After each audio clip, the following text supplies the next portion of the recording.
All right, everybody. Thank you once again for joining into the NONA Sports Cast.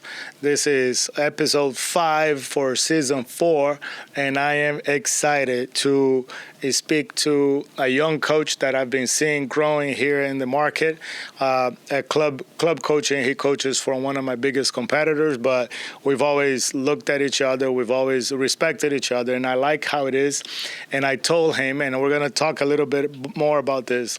He took my dream job. Honestly, when I started NONA, a lot of people told me that that eventually I had to coach the Lake Nona High School team, and I knew with the group of players that I brought in since the beginning of NONA, I knew that I had a vision, and I knew that Lake Nona High School kids would be state champions. So he took my job. But I know that I can't do this job, and I understand that. And but I'm very happy that it was somebody that I know. There was somebody that's been in the community. It's somebody that's been in the soccer here in Orlando for a long time. And I am here pleased to announce Anton Sealey, this kid that I've been seeing growing up. Welcome, Anton, to the NONA Sports Cast. It's nice to have you here. Congratulations. I knew this was going to happen. It was just a matter of time. Thank you, Coach. Thank you, Coach. But I'm glad that was you and nobody else. So tell us how, before we get into it, like, just how is it? How do you feel about being state champions with these boys? I think grateful, man. Grateful. I think the community has welcomed me. The boys have welcomed me. You know, very impressed with what you've done in the community in terms of what you started with the kids. And I do think that they have a different spirit about them. You know, and you can tell if you look at the team from the beginning to the end and how they've come together. I think you can tell that this area is just a bit different. There's something about it. In terms of style of play as well, they look like a different high school team in terms of the guys we played against. And so I was very impressed, but mostly grateful to be able to work with such competitors and good people. You know, the families welcome me as well, so really warm. It's good.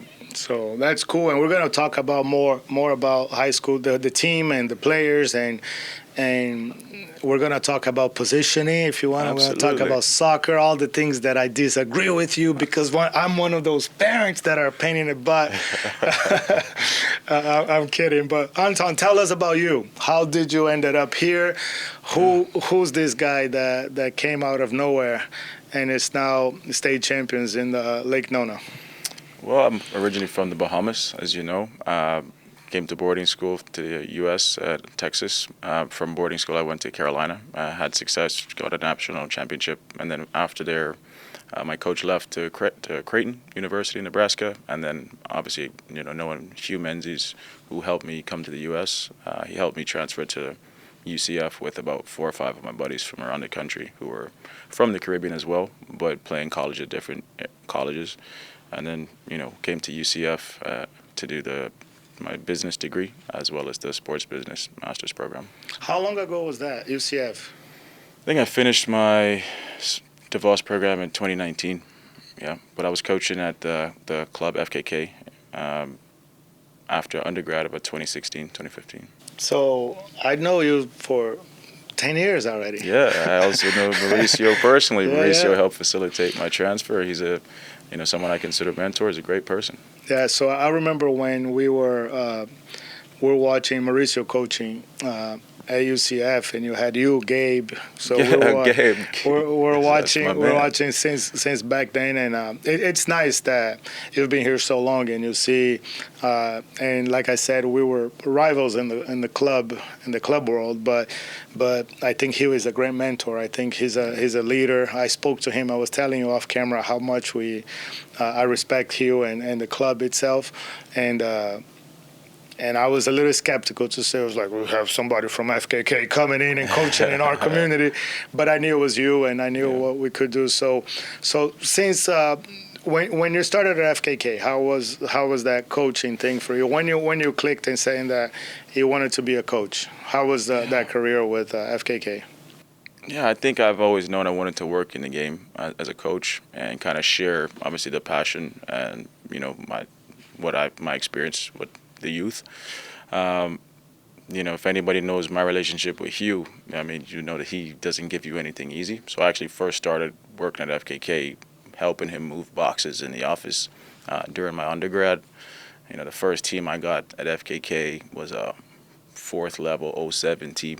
But I still talk to those families. Those kids were actually in my wedding. So FKK does mean a lot to me, and my time, means a lot to me with FKK. They've helped me. Well, Hugh has helped me significantly in terms of just personal life. I wasn't one that you would have said would get married and have a family, but Hugh was kind of really pointed me in the right direction. I used to be young and crazy, and so I think now I'm a bit more old and crazy. Yeah, one of the things that I respect on that I believe Anton is in this business for somebody like Hugh, somebody like Fabio, or Richie at Rush, or all of the major club directors or legendary, and yeah. I don't see myself as legendary. Those guys are, but I'm working myself to be remembered somehow. One of the things I admire about some of these guys is their ability to develop young leaders, because a lot of people talk about developing players. Yeah. And that's all they talk about. Yeah. So it doesn't matter how good the coach is or how bad the coach is or how young or how old. Most of these club directors, they talk about developing players, and they don't put in the time. Yeah. So one of the things that I want to learn as much as possible from him, man, is his ability to impact people like you, people like Omar, and some of these younger coaches that he's been molding. So you mentioned the importance, and how important that is for you to have somebody like Hugh in your life. Yeah, I think the consistency is a big deal. I actually worked, not just Hugh, I worked with Sean Bubb as well. And I think one of the, best things Hugh did for me was we had a disagreement. And he said, not a disagreement, but I was just at a point in my young coaching career where I wanted to grow. And he's like, you're good at this, but go to Sean and you will improve in these areas. And I love Sean Bubb. He was my club coach in Texas. And so I was excited about it. I graduated grad school and went over there, and then it was a great experience right away. But it was a rude awakening. Sean is very English, son of a coal miner. This is how we're going to do things, and there's no, negotiation. And that's exactly what I needed, And so when it was the right time for my family to come back, I did some time in Jacksonville, had a great experience. We helped the club grow, and I think now they've really gone on with the Sporting Jacks thing. But yeah, Hugh sent me to Sean. Sean gave me a great opportunity, some mentorship up there for about 3 good years. I was a young father at the time, and I think being around Sean was actually the best thing for my personal life, because Sean is a family man I've known. We've lived with him, Omar and myself, spent extensive time in Sean's home, over summers to train before we went to the UK to train. And so, being with Sean as a young father was good for me. We would go out to eat every weekend after a long week, regardless of how many disagreements we have on the field, or disagreements about how teams should play or what. But the biggest thing I learned from Sean was just the consistency within the business, right? This is our strategy, but this is what we do here. And getting coaches on the same page is important. That fellowship amongst coaches is so important. It's invaluable. And I think before that, I was young and gung-ho, wanted to do things kind of my way, or thinking that my ideas were just better, and that's not the case. I had no experience. So how could they be? You know what I mean? And so when you get someone that's just going to tell you that and not budge on it, it was really good for me. And then someone that you have respect that much for, like I did with Sean and Hugh as well. But Sean is obviously a different tone and a different voice, And also he really reiterated what Hugh was telling me. So it was like, okay, this is not just Hugh. This is someone else you respect telling you the same thing. And so that was good for me. So you work for the two legendary leaders in in youth Absolutely. soccer. I think that's my biggest attribute. Maybe you're missing one. Yeah. Just kidding. Just kidding. Maybe you need to go to Western and work down there. Just kidding, just kidding. So it's nice to hear because I respect those two guys. I have a great relationship with both of them. We're gonna compete to the end, I think, and I think the day that I start competing with Hugh, the day that Hugh starts competing with me, we're both gonna be, half of what we are, right? And we'll continue to go. But I told you before, when Hugh came to do this podcast with me, we spent 2 hours off camera, having coffee and talking about life and kind of getting to know each other. And since that day, we kind of built up a good relationship. And then Sean, when we started with NONA FC, the USL2, and Sean came in and was like, we are Florida League. I was like, Sean, we rolled the red carpet for them. And then one day I say, how about we do some reciprocals on the tournaments and stuff? And now today we respect each other. We're not best friends because of the distance and stuff, but we have a really good relationship. I like to say that if I call somebody and he picks up the phone, that means we mean something. Sean is a great human being. Yeah. Sean is about respect, character, morals, everything. And with him, that's non-negotiable, regardless of the space. And so, that's the first thing that comes to mind when I think of him, and I think it's a good thing. Right? Yeah, well, good. So you did the whole college thing. You're a UCF guy. You worked for the legendary directors here in Florida. How did you end up at Lake Nona High School? I think so. When I was in grad school and coaching at FKK, I met Joanne Wallen. I was coaching Alex at the time. And I think I was also in grad school in the NONA Sports Business program. Coaching 07 girls that young for me, when I was, again, a very new coach, I was very hard on them and just kind of doing things my way. I think I was fortunate or blindly lucky to have Joe as one of the parents on the team who kind of, she was a sounding board for the other parents for me. But if you know Joe's background, she comes from high-level tennis as well. And so she kind of understood and could really translate a lot of what I was trying to accomplish to the parent group. And so I give Joe a lot of credit, not just, for who I am personally with my family and, the way I manage, adversity, but also with how my reputation as a coach, because that was so important for me is, having a girls team. It could have gone really bad, but it went really well. Those girls, I still give them a handshake, a hug every time I see them at the field. And that's a very important group to me, for my development. It was the 07, I think, second team back then with Alex Wall and Peyton Pittman, a lot of those kids. And they're all on the top team now, so good for them. And how do you ended up here in Lake Nona High School?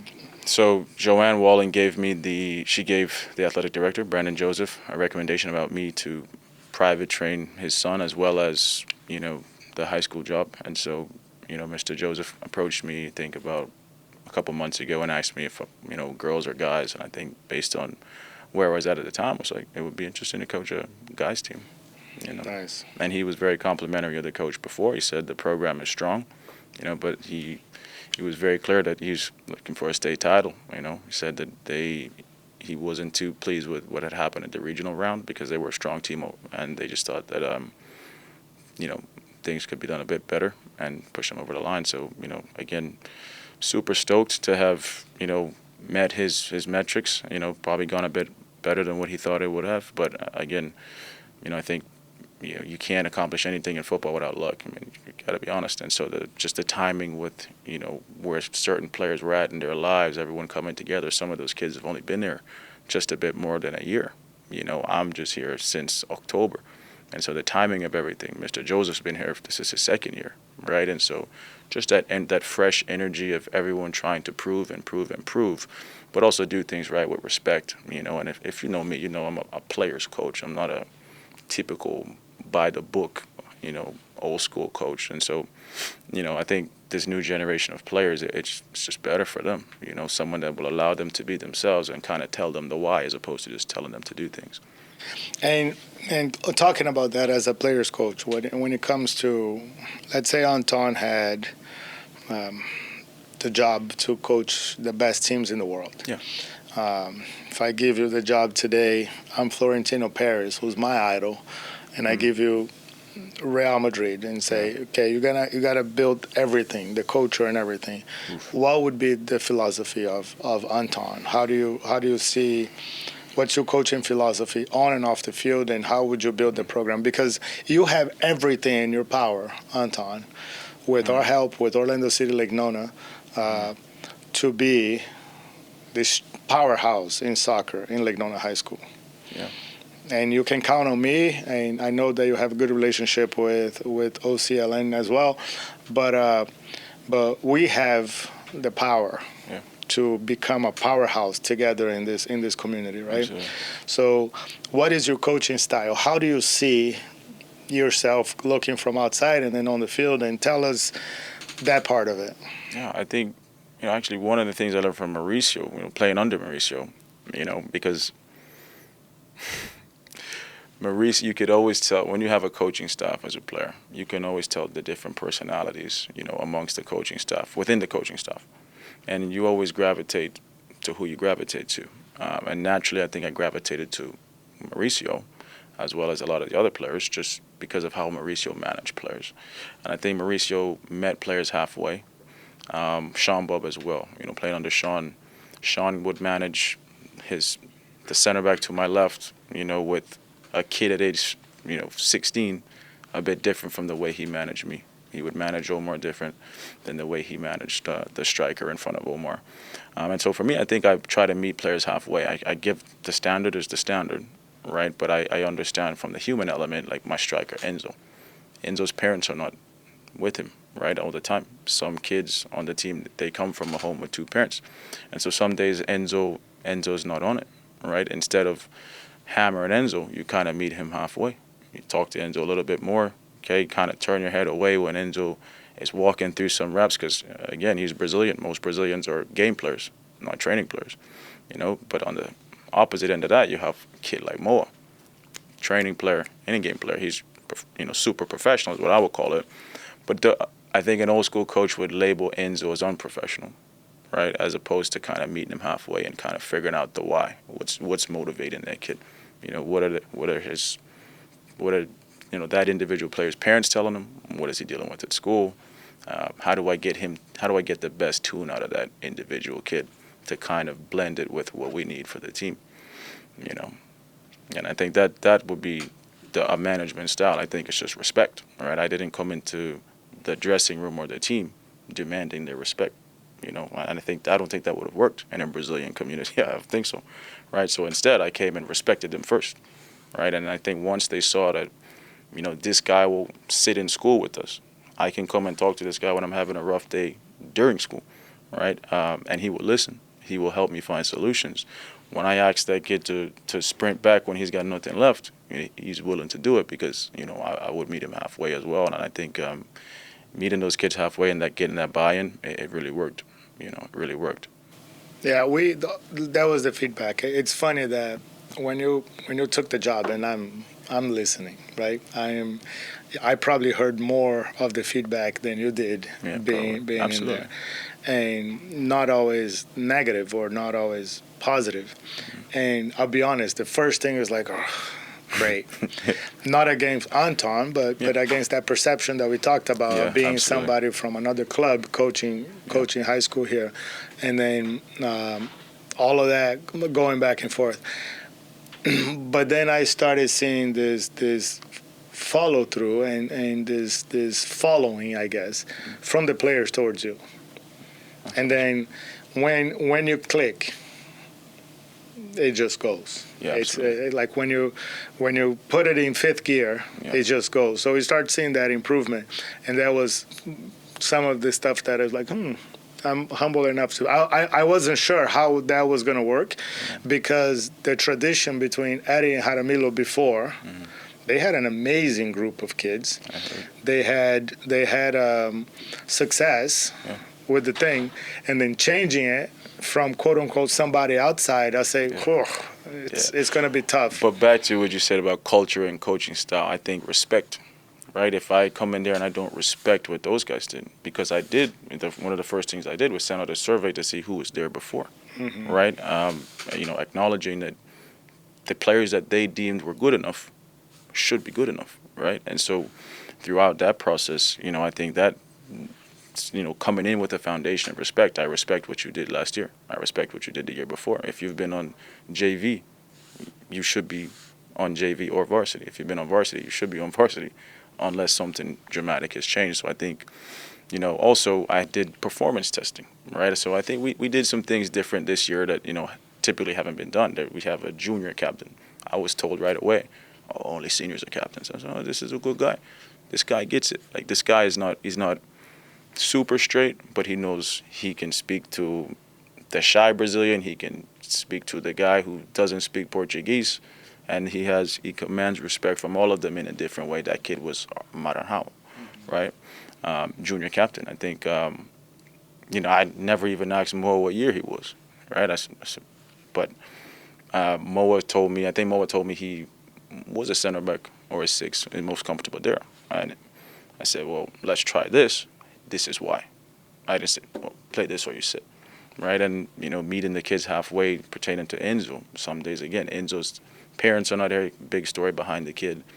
But I do need to make sure that those players who are, I guess, benching for Enzo or not playing for Enzo understand that I respect their time as well. So if Enzo's not on it, soccer-wise, you have to sit. It's a football team, right? And so I think Enzo realized, respect your teammates, because as much as I'm having a bad day or I don't want to do something, that guy's going to play because he's willing to do it, and I think, that respect just went around. And as you say, once it clicks, because then you have Enzo and good players like Arthur who are willing not to start because they realize if I come on after 15 minutes, he's right. The center backs are worn down and the play style changes completely. And so you have teams that adapt to one thing, and then you change it in whatever minutes the game tells you to change it, then all of a sudden they're off balance, and it seemed to have worked, And when every tryout for the last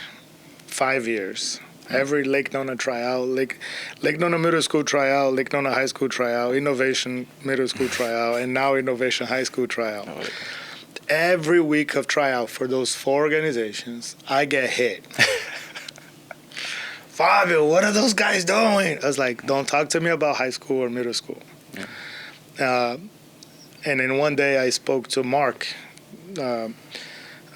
regional champions with Lake Nona Middle School. He was one of our coaches. Now I think he's working for Excel Academy. Fantastic guy. Awesome. I love Mark. I had a conversation with Mark, and he's like, Fabio, what should I do? I just took this job in middle school. And I say, Mark, be simple. In Lake Nona, you don't have to do preseason. No. In Lake Nona, you don't have to recreate the wheel. Correct. You got kids from FKK, you got kids from Nona. Then that year we had kids from Orlando City, Lake Nona, and you had kids playing clubs at a high level. Yeah. If you not mess it up, the job is halfway done. Yeah. And then he looked at me like, wow. It's like, play simple. Training, you just need to connect the boys. Make sure that they play well together. Okay. If you start doing too much fitness and this and that, you're going to get injuries and you're going to get that. That's middle school. And then Mark is like, wow. Next thing you know, Mark destroyed everybody with the same group that it's now destroying with Lake Nona Middle School. So we won regional back-to-back in middle school. So I knew when people say, Anton, oh, Fabio, come on, I knew, Anton, that if it wasn't this year, you're going to be state champion next year. I knew it. Yeah. I just knew it because I know what we've been going through this whole process. But that's so true with good players. I think I was just telling Mr. Joseph, when you have Murillo, you have Arthur, you have Campos, you have Mason, like, it's up to you not to screw it up. Exactly. It's up to you. So I was like, It's honestly, it's true though. It's true though, because I was telling my wife, I was like, dude, this is the first time in a long time. It was like, oh, it's just high school. It's just high school. I was like, I enjoy club. If you see me coach club, you'll know I enjoy it. Whether good in the good and the bad, I enjoy the moments of energy. But I'm never stressed because it's so fun. I was like, this towards the end there, I was like, man, everyone keeps telling me it's just high school. It's just high school. Now, but for some reason, I feel tired. I was like, I don't know why I'm tired. She's like, you've just been going a lot. You're a long day. I'm like, nah, that's been consistent for the last 8 years. I was like, but this is a big deal to these people because, and there's a lot of responsibility. The responsibility is I have Melo on my team. He's not on Jupiter's team. I have Arthur. I have Evan. I have all these players who are playing top club. All these players are good boys. Like, because the real tryout process was eliminate the guys who shouldn't be here. And the guys who should be here, whether it's going to push the number to 35 kids, let them be here. I got some kids that I really like that you just can't play all the good kids. Tommy is one of them. I don't know if you know Tommy Henderson. Yeah, he used to play for us. Yeah, Since he was like, but there's a million of him who are like just good kids that should be there. And so you just do your best to kind of keep the right people there and not screw it up. And I think once all the kids kind of respect what's actually going on and they see, okay, this guy can bench, if this guy doesn't show up, he's not going to dude, like, it takes care of itself. But then the next job is, what is Murillo dealing with today? Is Murillo in a good mood today? Why is he not in a good mood? Once you gain that trust, and they'll tell you, right? And then once you try to help them problem solve, they trust you, whether you solve the problem or not. And so once you get it moving, it's a good thing in a community with talent. Yeah. No, but even if it's not, I coached Cypress Creek High School, and I had talent, but I didn't have the background that Lake Nona does. Yeah. So my issues on the locker room was much worse than yours. I heard about Cypress, yeah. So we had a tough locker room, tough community, very difficult. And I connected with the boys, and we went as far as we could do, But that's why I couldn't do Lake Nona High School, because in the position that I am now, I build a team with 35, and there's going to be that 36 player that plays for Nona that Coach Fabio cut. I didn't want to put myself in that position, And maybe that plays to my benefit, right? Is I don't know anybody. That's exactly. But anybody that could be there, and that's something that's why tryout season is tough for me, because all of the parents that doesn't make the team come to me and say, you should coach it.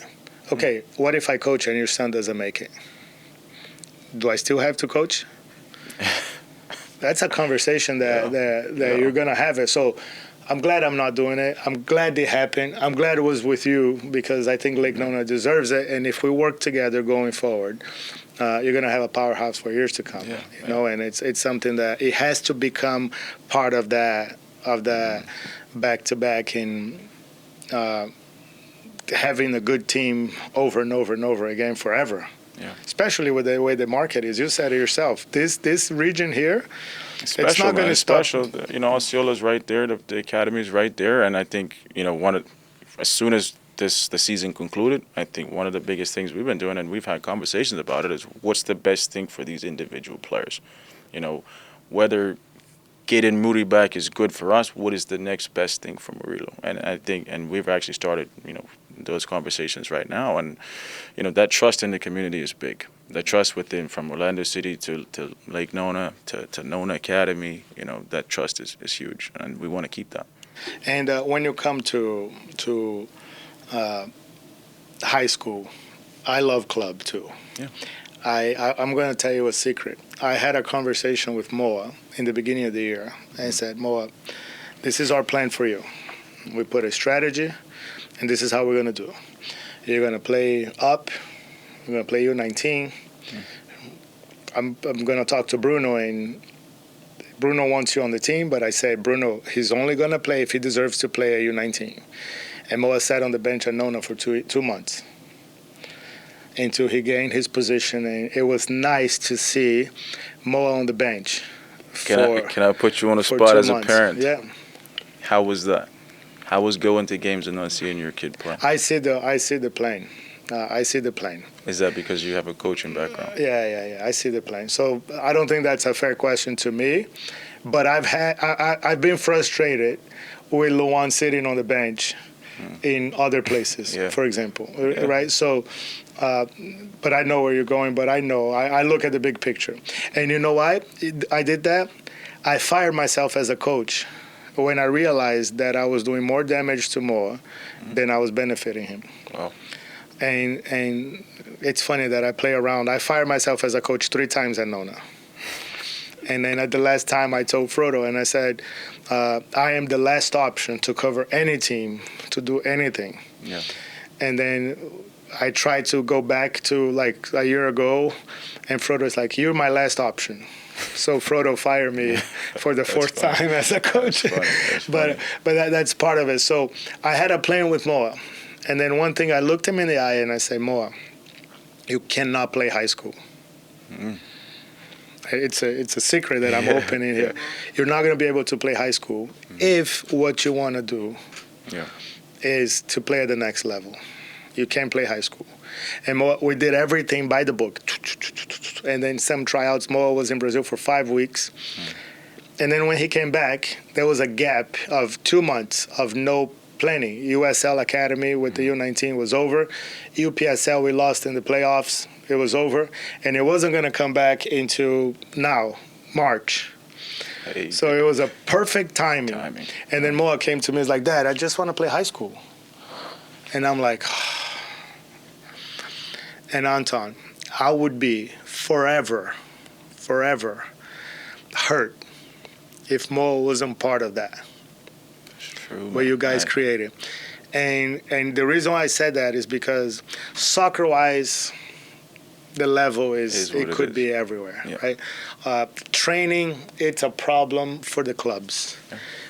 Players get hurt in high school, they come back and they miss the playoff in the club. All of that, nobody, if you talk to the top players, they're like, oh, playing high school, they downplay the fact of playing high school. But Anton, there's nothing that Hugh at FKK or Fabio at NONA or Rob Morton at Orlando City and so on and so forth, there's nothing we can do in club soccer that will duplicate what you guys have done in high school. I agree, man. High school is you have community, bro. Community, bro. You have the girls watching. You have the popularity. It's the whole movie thing that you have to go through. And socially, I'm not developing a soccer player in my house. I'm developing a man. True. And a man needs to have his social parts of the game. It's a man who's still a kid. I'm developing a man, but he's still a kid. And as a kid, you have to have those type of experiences in social life. And I speak a lot with Murilo's dad. And then we agree. And we're talking about 2 of the top players that we are divided. Like, you can go into this route, but don't miss this part. So when you look at this, the whole playoff situation, Anton, I can't duplicate. Look, it gives me goosebumps when I talk to you. That Freedom game, you guys lost 1-0. Mate, can we talk about that? It was an amazing experience. It was. And I tell Mr. Joseph, the AD, if we didn't lose that district final, because you always need a little bit more. A wake-up call. A little bit. Wake up. And I don't like how we got the wake-up call, because I think we might have still pulled it off in the end, But, if we didn't, that was really good for us. That was really good for us, But to pull it back, you say that, what do we want? The culture. What is the culture of how we want to respect? Murilo's dad reached out to me. That was one day I got the boys on the track. I told Murilo's dad not to play high school. I got everybody on the track, and I said, we're going to do 400, 300, 200, 100. Murilo's dad reached out to me. Nice guy. Hey, man, I have some suggestions about how to do the goalkeeper's fitness. Now, I don't know who he is. I don't even know if Murilo's good yet. This is the beginning of it. So absolutely. Because whatever's in the area has worked, right? And so why not? So, and it's, again, I think once Murilo realized, he listens to me, listens to Dad, he listens to everybody. Because I'm also learning, man. I'm not that old yet. So I'm in the process of learning from everybody. And I think I've been fortunate to just be around the right people, or lucky, between Hugh, yourself, Sean, Mauricio. Like, I've had some just great coaches, Carlos Samoano at UNC, Elmer Bolowich at UNC, like, just really good people. So, and that is what I think the social part of it. If I guarantee you, if one of these kids make it to a pro or make it to college, because they most likely will play college at that level, they will. You'll never be able to take away from them that game in Auburndale for the state championship. Those penalty shootouts those kids will never forget that. That 3-1. I don't even think the AD, the principal won't forget. It was incredible. The 3-1 comeback. It's nuts. And I was talking to Moa that day. Moa had the best game that Moa, I think. Good. The semifinal was unbelievable. Really good. And then you guys went down 3-1. And Moa told me, Dad, I just took a deep breath. I have a picture of him taking a deep breath in the midfield. And then he's like, I got to do something. They came back 3-3 that game, and Moa scored a goal, and he gave the assist, I guess, on the other one. Yeah. And there was a sophomore taking a PK, 10 minutes to go, losing 3-2. And then the first PK after that was his as well. And I was like, okay, the kid's stepping up. I don't care about him as a soccer player. We're talking about a man, a leader, stepping up and having that mentality. So I can't duplicate that in club. No, you can't. Or maybe he was ready, or Murilo was ready, or Maranhão, Tommy, all of those guys was ready because they had the experience in club, maybe. Yeah. The competition blood was there, maybe. Yeah, absolutely. But, I mean, the social experience that they had, it's incomparable. Moments, there's nothing. Yeah. I played for UCF, and I played some levels after that. But my most fun timing talking about soccer is when I played for Cypress Creek High School. It's the freedom and the social life, everything, man. So, looking back, Anton, you took the job in October. They announced you a month before the season started. What was your biggest challenges? You say, holy crap, what am I doing here? Like, or even if you had any. It's a good one. I think changing the kids' perception of, and trying to, not to make it like club, but trying to apply some common sense to what's done at high school. I think one of the biggest things that confused the boys at first, once the season started, was I wouldn't train as much as they trained before. I would give, as soon as we had a game, there was an off day instead of another session. So they had probably 50% as much training as they did last time. So again, it was really just organizing and connecting with the kids and letting them go, as opposed to trying to pretend to train them and teach them something in this little bit of time. And I think with it manages the injuries, obviously, with the periodization, the addition of that, and it helped. We were healthy at the right time. We never lost players for the wrong reasons. And then there's that element of trust. You have everyone performing at their peak, sitting kids when they need to sit. Communication with the clubs was good too. Between me and Tamayo, had some of the top players play for Fabio. And it was just really smooth. It was really smooth. So changing their perception of, what's done last year, because it's worked, right? I've already told them I really love what y'all did last year, lots of respect there. And they're like, well, we would typically be training now. So, well, don't need to train because you have club. We just had a game, and, it's not just a high school game. You're on your feet. You're competing. That's your hamstring. And there is a responsibility I have to all those kids want to play top D1. All of them do. So you have a responsibility to each individual player, Evan Dollar, to make sure that he's healthy when he's going to be showcased in front of those colleges.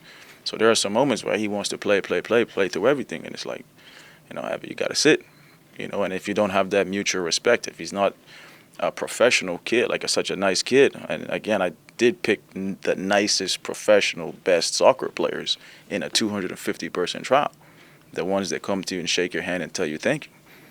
And so because of that, it worked. Can I throw a curveball at you? Definitely. If you didn't have the result, do you think that they would have the same respect on those major changes?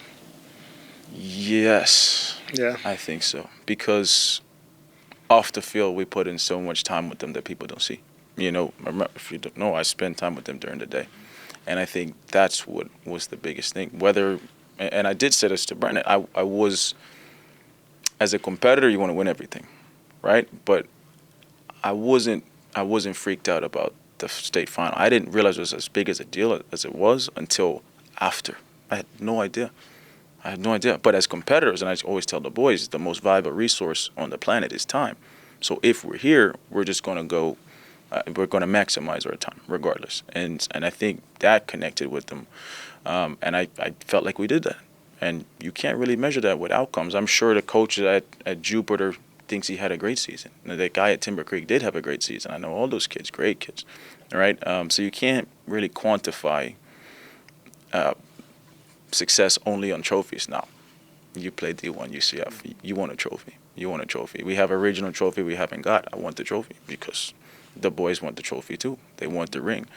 You do play to win things, but if you don't have those little wins off the field that also matter, you don't have a chance of getting the trophy. So I think we won regardless, because I came to the community and there were skeptics, and it went well off the field, And so I think from now, moving forward, it's already established that we're in an area that has good high-level football already. The boys have buy-in.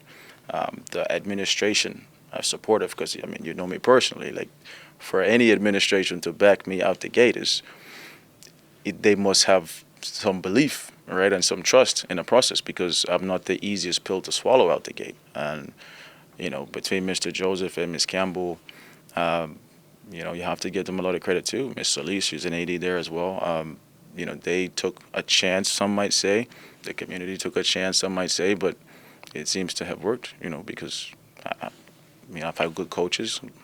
The community is a good football community and a welcoming community, not just with football, but the way people have treated me has been crazy, really good. Yeah. The parents, the parents have been special. I met Enzo's mom after the game, crying in tears, hugs, and I think I would have got the hug whether they won or lost.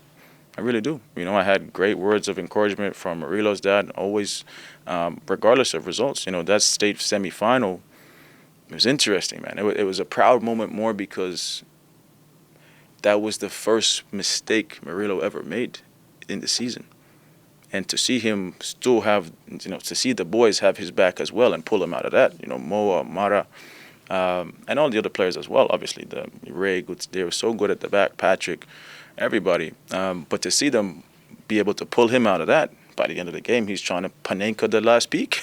Bro, you can't make up sports, bro. I told him that's you what really happens can't make up when sports. you have no responsibility. I told Murillo, like, you pay no bills, you have no kids, and then you do something like this. Bro, but how special is that for everybody, bro? I'm like, that moment, man, like, adults will not forget that. So imagine those kids, like, what? So what, bro?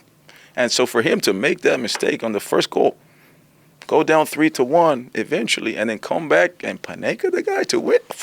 Bro, come on, bro. Yeah. I think that's the play of the year. That is play of the year. Bro, that's the craziest thing I've seen in youth football, man. The kid's mental, but that's the sweetest kid ever until he crosses the line. You can't make it up, bro.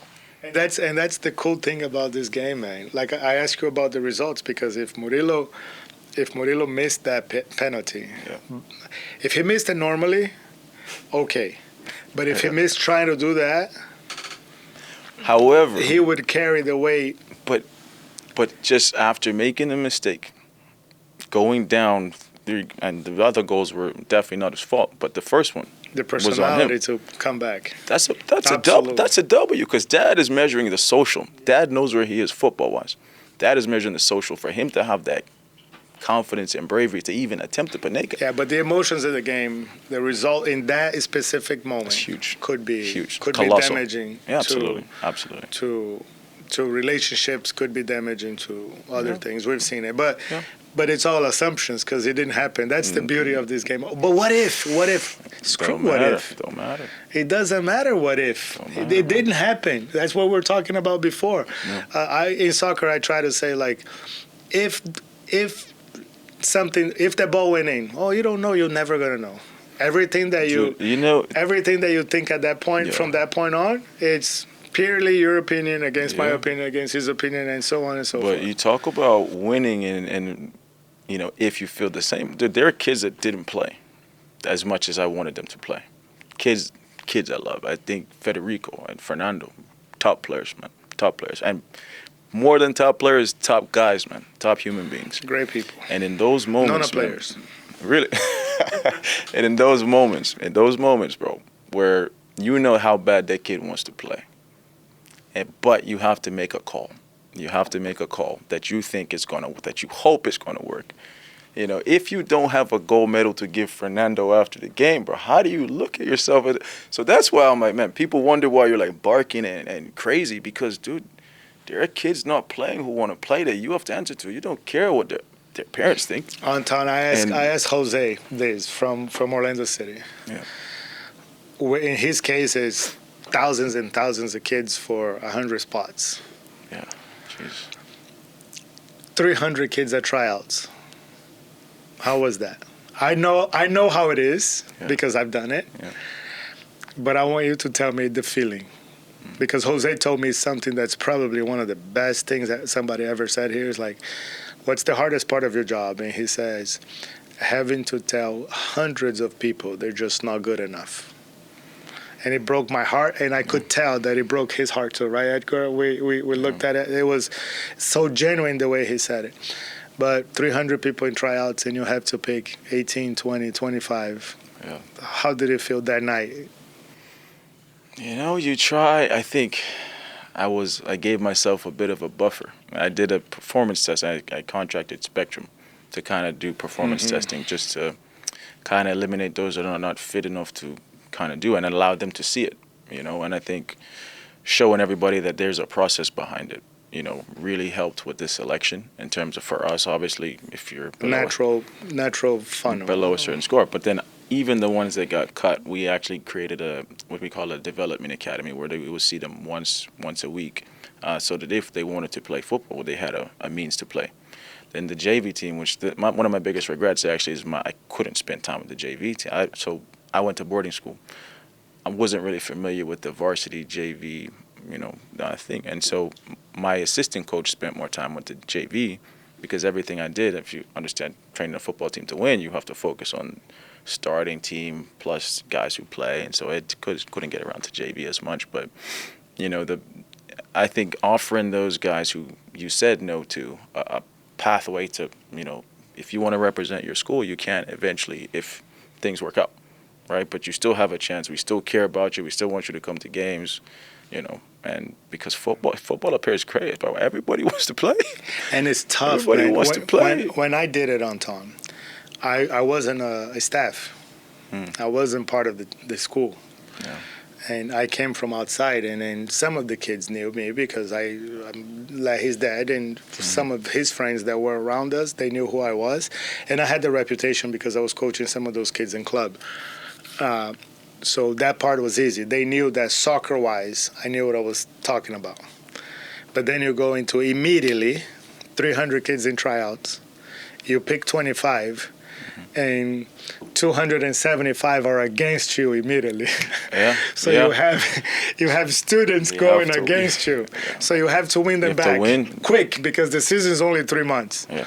So that's a tough part, and I think you guys did a good job because when you look at it was 1,000 kids over at the Auburndale in the final. It was nice. So it's cool. What would you do differently, Anton, for next season? Because you lose a lot of seniors, don't you? 8? No. One of the secret sauce. One of my secret sauce, I think, is I tried not to start more than four seniors at a time, even though I had seniors that could obviously start. So if you know the twins, I would either start the twins and sit Enzo, or you know vice versa. And so we're able to create balance that way. And so you know we lose probably 4 bona fide starters in Hernan, Campos, Gabe, Ray, and twins, Enzo. Yeah, right. But those 4 in terms of bona fide starting group. And so I think we'll be okay. We have a good junior base, and then Mason Saunders, sophomore, is coming through, and then the 2011s are dangerous, man. The 2011s are impressive. Yeah. The 2011s are impressive. Mason has I think his brother 2012, but I know Ray Gutierrez has a 2011 brother. And then I have some kids, Rafa and those guys from Lake Nona. I think they're really good players coming through. So, we have a good spine. There are some kids reaching out about transferring in, and OCVS makes things so interesting. So I'm happy where we're at. With great power comes great responsibility. So yeah, absolutely. Take that, win the first year, and now you're gonna have that. Yeah. But you have our support. Anything you need from our end, it's I like this. I think it's a testament from what we've been doing here, and just having the Lake Nona name winning different areas. It talks about our area. Yeah, absolutely. So I just don't want to see OC Lake Nona beating Nona Soccer Academy on a soccer field. But I can't tell you that I'm not happy when they beat Rush. Yeah. Because it started solidifying, like we talked about, our area, our community, and so on and so forth. So, now we can get the kids a little involved. Yeah. Tell me, who was the hardest worker player that you had, and why? Wow. Come on, this is not to be. I just want quick names. That's tricky, man. That's tricky. Okay, we can do quick without much thought. You got Federico Mascioli or Evan Dollar. Fede, they were the hardest working. Fede run through a wall. Yeah. Fede run through a wall. Who are the funniest? João Bastos. I love that kid. João Bastos. I love him. But unintentionally funny. Unintentionally funny. They would pay. So look, we had a bus to leave at 7 o'clock in the morning. Pay slept through his alarm or whatever. The bus had to leave Pay. Pay started every game all season. This is a state semifinal. Pay sleeping at home. And again, to tell you about the community, I was telling another parent about this. Like, I think Murilo's dad drives to pick up Pay, brings him to Auburndale. Bro, you don't find that in clubs. You just don't see that. And so that community, you talk about winning and why, bro. I can't go drive that kid. There's a violation, I'm sure. And so, dude, it's a community win, man. 100% a community win. Who was the most, and I know who that person is. I just want to see if we match. Who was the most nonchalant player? That guy he's there, he's important, but he acts like he's not around. You got to go with Enzo, no? Enzo Monclova. Enzo? Yeah. I don't know Enzo. Enzo's striker, yeah. I would say this Enzo. I would say Mason. Mason scores the championship goals and he doesn't celebrate. He's just, sure, whatever. That's such a cool story, though. So Mason's responsible. We lost to Ocoee, and I begged Mason to take a PK. Mason's like, Coach, I don't take PKs. I'm like, Mason, the future is built around Mason. He's the only sophomore. He's the youngest guy to play the minutes he plays. Great player, bro. He's the most vertical attacking athlete at this. Really good player. But I don't take PKs, Coach. I'll bust my butt for you. We're down with 10 men. I will run through a wall. But PKs, no thank you. So we lost the PKs. I'm like, Mason, this is your fault. It's not the seniors' fault. It's your fault. Because I know you can take a pen. He's like, but he didn't believe in himself and he didn't want to, hurt the team. So you got to respect it. Come to the final. Everyone's pooping themselves. We need a PK taker.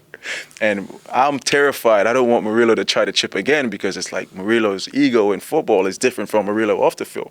So I'm like, if it comes back to Murillo, the goalkeeper knows this guy's going to try to Panenka me. Murillo knows it. He's probably going to try it again. So I was like, no, we can't get to Murillo. So Mason volunteered it. I'm like, bro. I was kind of nervous because I was like, this kid told me he don't take PKs. So for him to take it and be cool as a fan after, I was like, bro, sports, man. You can't make it up, bro. It's special. But that's a great answer. So I have a funny story about Mason. Mason's been with me since he was a baby. Yeah. He's still a baby, I tell him. But and when he hears that, he's going to be like, come on, Coach. That's how he is. But we went to National League Pro playoffs up in Arizona. And we're losing the game 1-0. Then we tied 1-1. They went up 2-1 and 2-2 PKs. So the coach puts the first five, and then the next order, the players decide on the field. Mm-hmm. And it would say penalty, so it goes 6 penalty, and that was Mason. and Mason put somebody in front of him. So, you guys, were you there? 'Cause I think CU was there. So, take the sixth penalty, and then the other kid scores. Score, seventh. Mason puts the next guy in front of him. Dude, so that's crazy. Mason was the 11th penalty because the 10th penalty, our goalkeeper missed, and they missed. So Mason had no option because it was Mason, and then we start over again. So the other kid missed a PK, and then it's Mason's turn. Scored. But he put every single person in front of him. And I'm talking to his mom. I wasn't there. And then his mom was like, I kept saying Mason just put it somebody pushing kids to go take a PK. And then Mason scores that 11th penalty. And he doesn't celebrate. So the guys have to run towards him. We qualified to nationals. And so that's why I think Mason is. So he's been in that moment before. Yes. Wow. No, And he's Mason has the strongest shot. He does. Like if hopefully the football coach doesn't look at him because he has. He actually asked him on Friday. Yeah, Mason has a bullet and he's so strong, and so if Mason hits the ball right, it's hard to. Yeah. Who's a player that you wanted to work with again and again and again and again just because of one that's leaving? No, it doesn't matter. So I'll do two. The one that's leaving that there's two that's leaving that you really enjoy their energy. They make the room better. Is that if you look at the six we played, Hernan Pineda and Gabriel Campos, captain, great kids, man. They raise the room. If you get the right tune out of them. One that's coming back that eager to Evan Dollard. I think there's a lot of potential there, and the kid's a great competitor. He had a special moment, and I think the state semi as well. I think he felt that he gave the goal up. He missed the clearance and gave him a weird tap-in. Not a tap-in, but a shot in the box. Comes off, has a mini meltdown, and I'm like, dude, you got to try it again. That's not how you finish. I said, if we're going to lose, we got to lose it, all of us. We're going to throw it at it. And I think he got the PK, or I think Mohamed had played him in, and he got the PK, the touch before the keeper. So special moment for him. But he's a top athlete, man, smart kid. Can go to any school he wants to, I'm sure. Very professional. So you get to work with him again. Besides Pab missing the bus, what was the funniest moment of the whole season? Oof. That's a good one. I think I don't know. I can't use that one.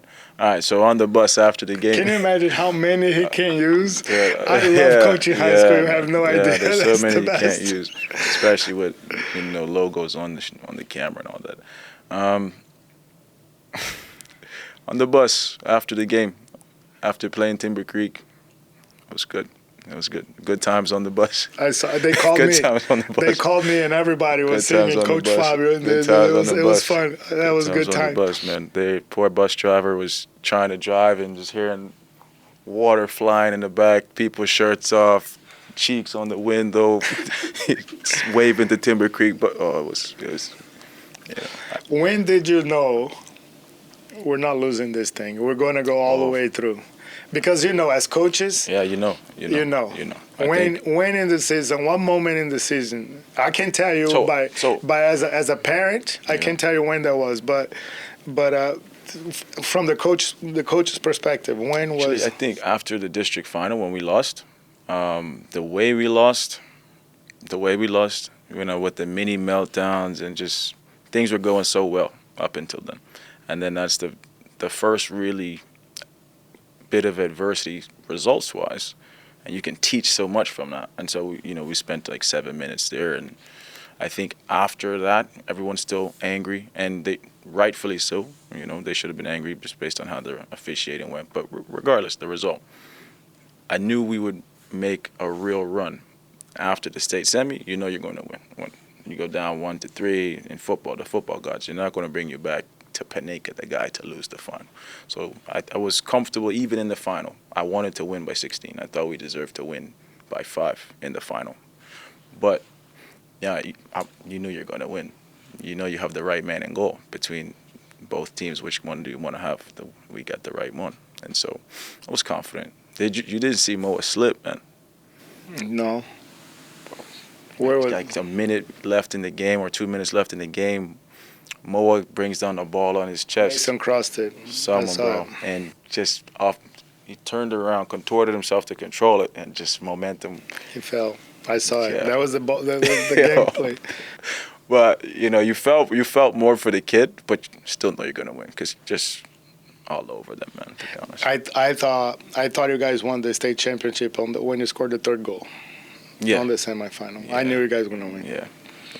Yeah. Coming back, the mentality of those players coming back from a 3-1, because the energy at the bleachers was like, yeah, bro. The stadium was deflated. The stadium was, and then I saw the kids picking it up, and when you scored that third goal and you tied that game, Anton, I knew it. Yeah. It doesn't matter what came after that. I actually thought we'd come back, man, because if you look at this season, we haven't had moments like that. We haven't gone down. We've never gone down. The kids have quality, man. They have quality, and the more than quality, they got character and mental resolve, man. They do. They're not. They don't have, 3-story homes and mom's going to pay for club soccer regardless. That's not this place, man. And so, when you have real grit and adversity you come through, this is just sports. And it's a misconception of NONA, right? It is. Big because people see Laurier Park and they assume that everybody's from here. No, bro. And so this is a special place. I give the community a lot of credit, man. But I knew when we went down, the way we went down, obviously, Murillo's made one mistake the whole season. The official gives the guy the ball after a restart. Really. Evan shanks a clearance. These are 3 anomalies for us. We still have Murillo. We still have Maranhão. We have Moa. We have Enzo. We have Campo. I'm like, I'm not playing. If I was playing, I would be losing it. But I'm like, guys, don't turn on each other. Keep going. And when you have quality, eventually, but then speak to the kids that are not playing. Because in that moment, you're like, now some kids are not going to play in a state semi. Then you feel bad. You're like, but now I have to bleed the kids that, I feel will get us the best result. And, we were down without Mason. Like, Mason has been like an X factor in our tactical setup because you can't guard the kid. So if you wear down that fullback and bring on Mason, it's your trouble. Mason's just escape anywhere. If Federico wears down the fullback, Enzo's going to, terrorize him. And so losing Mason was a huge bit of adversity that was the one thing I didn't game plan for. Because I always think, I have Splunge here this side to wear down this fullback, Mason, this fullback, Fetty, this fullback, Evan, this fullback. You lose Mason, you lose your rhythm. And so, it's still impressive to come back 3. And one thing that it was important for your team, the big players came through when they needed to. Got to keep them on the field, but then you got to make people unhappy to keep them on the field, and that's part of sports, man. The way I say is like, yes, everybody plays, everybody's this and that, but playoff time, man, it's playoff time. It's going to be good for everybody. Those kids that didn't play the semis are still state champions. Exactly. And they're developed something for next year. Yeah, you got to tell parents, man. Not that anybody's reached out, but there's a lot to be said about kids that can be on the sideline and get something from it. But I know for a fact that there's memories that was created 100%. Even without playing. But having players come in because, for example, I didn't think Mara had a good game in the district finals. In the final. And he had to get the hook, but he took it like a man. I mean, could you imagine? He took like a man, and then he came through in the final. Yes. But actually, in the semifinal, I think, yes. In the semifinal, in the semis, he came through and had his moment. And then you had Enzo coming through, you had Mason coming through, you had Murillo coming through, you had Moa coming through. So the big players had to show up at that time. They did. That's when you make a difference. So that's kudos to these kids and to what they've done. But if you watch them compete, how can you say high school is not a big deal to those guys?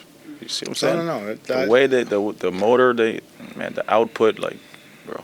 Yeah. Mara in that final is cramping up his whole body. I'm like, dude, like, you're not moving properly. You got to come out. He's like, why are you taking me? I'm like, bro, because you got to go to college, bro. Like, you can't pop your hamstring in a high school game, bro. I get fired forever. I'll never coach again. And so, but those kids were giving everything, man. So, impressed with them, man. Very impressed. What did you do wrong, Anton? if you do a self-reflection, because I think all of the good coaches, and I think all of us in any part of it, you're saying that, man, I messed up. Me, because I teach my kids. Yeah, it's nice and dandy. Blame whoever you want. At the end of the day, look in the mirror. Yeah. So I'll tell you, as a young coach coming through, what did you mess up on? What would you do differently? There's so many things that I messed up, man. I'm gonna try to pick at least one or two good ones, but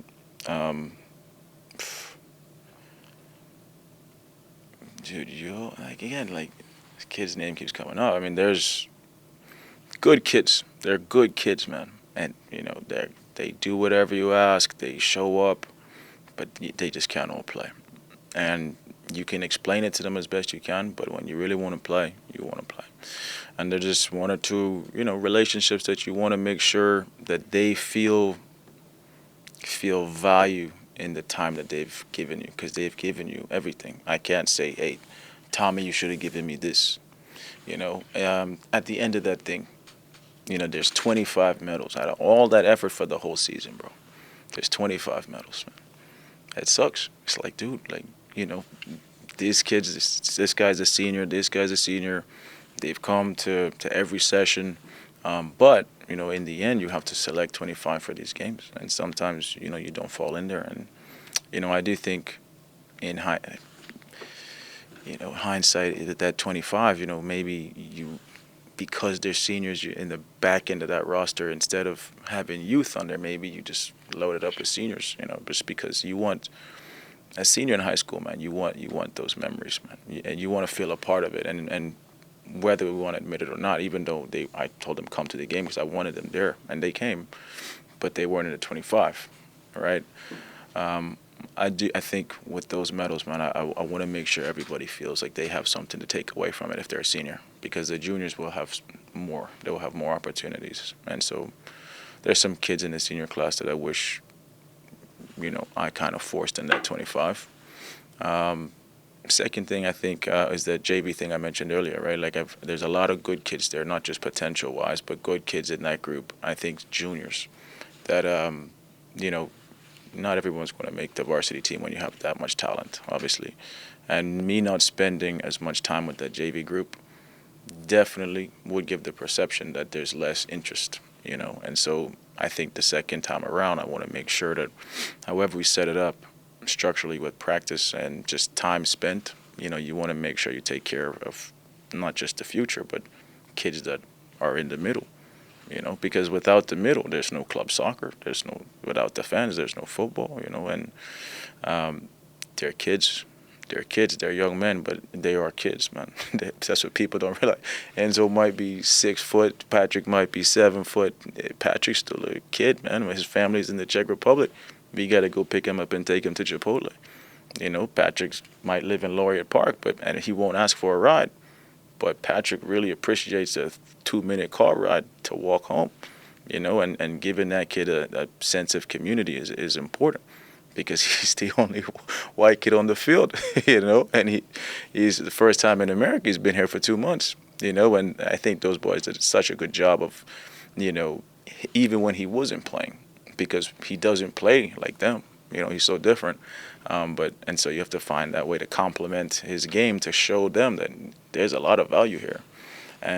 But even when he wasn't playing, they did such a good job of welcoming him in. And these kids, so many of them don't speak Portuguese, but they all felt like they did, because they're just a part of the jokes. And Patrick's laughing at jokes he don't even understand, So, it's such a special group of kids, man. It was cool. And then me being so new to the just American school system. I went to a private boarding school, probably 300 people.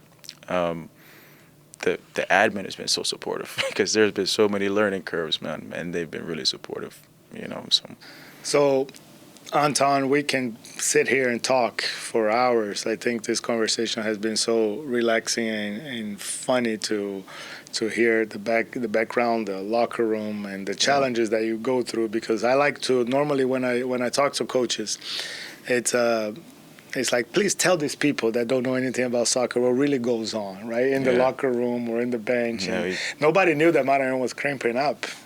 Oh, bro. Nobody Yeah. knew. You know what I'm saying? Yeah. Like the challenges that we Absolutely. go through Yeah.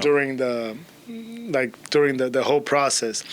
But why don't you take this time to send a message to the community, Yeah.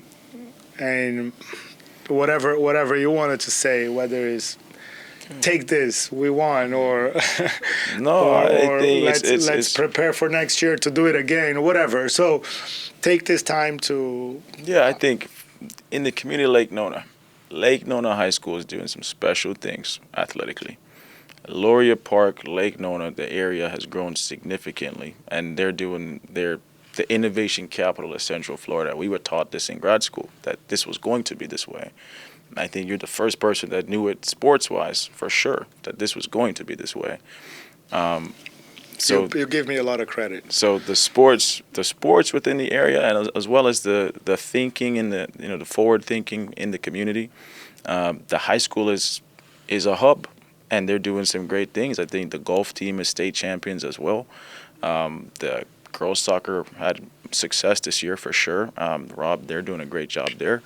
The new track coach, we just had a track meet the other day. So much energy. I think it's a good time for the community to come out and get together. I think the soccer clubs for sure, pertaining to our program, we want to be inclusive. We want to be supportive. And we want to make sure we're doing things to complement what's being done there for sure. If kids, we want to build a team if kids want to get to the next level, they know that if we think they should be there, we will do everything in our power to support it. That way, if they are told that they're not good enough yet, they feel like this is a good place to come and develop, to put them in a better situation. Because why not represent your high school?